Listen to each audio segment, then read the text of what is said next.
Video lang ako ng video.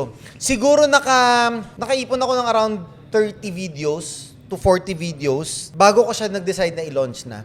Parang sabi ko, gusto ko kasi pag nag-launch ako, consistent. So that's the key to content creation consistent. Tapos, kaya ako gumawa din ng maraming video bago ko siya i-release para hindi ako maapektuhan doon sa initial impact ng mga tao. Kunyari, nag-release ako ng first video ko, hindi masyadong kumagat yung views. Which is totoo naman kasi lahat naman ng starting, gano'n naman talaga, hindi kakagat agad yung views Tama hindi naman. kakagat. Si Parang G lang yung kumagat Oo. Hindi kakagat agad yung fan base. Wala muna. People won't appreciate what you're doing at first. Kaya kailangan consistent ka at saka marami kang i-release. Ngayon, sabi ko, kung i-release ko agad to, kumuha ka ng video, i-release ko agad to, baka maapektuhan ako dun sa impact ng first videos ko na walang views. Baka tamarin na ako.